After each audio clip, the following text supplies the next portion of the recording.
Usapang boxing, Casimero trending.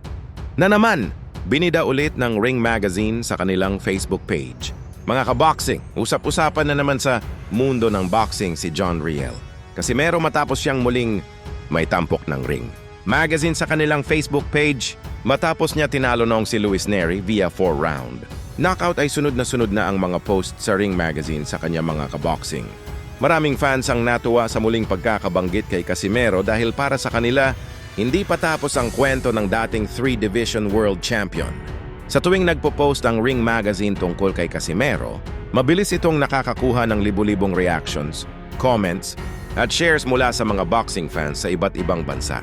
Dahil dito, muling nabuhay ang usapan tungkol sa mga posibleng susunod niyang laban.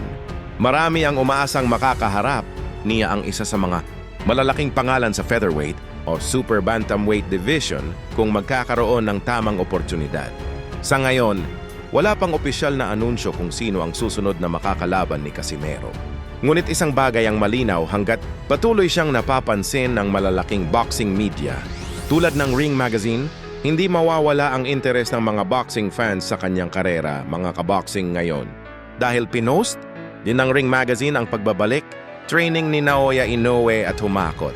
Din ng mga react like, share pero hindi katulad kay Casimero dahil humakot. Lang naman ito ng 8K like 1.2 comment at may 560 shares na.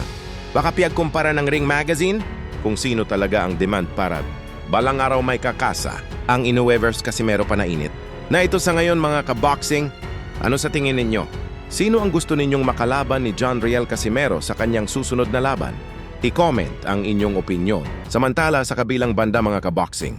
Mga kaboxing, malaking usapin ngayon ang naging resulta ng laban ni Saul Sanchez laban kay Bruno Rios Jr. Matapos ang 10 rounds, nabakbakan na naig si Bruno Rios Jr. via unanimous decision. Ipinakita ni Saul Sanchez ang tibay niya dahil nakayanan niyang tapusin ang buong laban. Pero kung babalikan natin ang naging laban ni John Riel Cuadro Alas, Casimero laban kay Saul Sanchez, ibang-iba ang nangyari dahil si Casimero lang ang naging unang nakatalo sa kanya ng knockout via round 1 noong naglaban sila. Hindi na umabot ng matagal ang laban dahil na knockout ni Casimero. Si Saul Sanchez sa unang round, isang panalo na lalong nagpataas sa kredibilidad ng lakas ng Pinoy champion.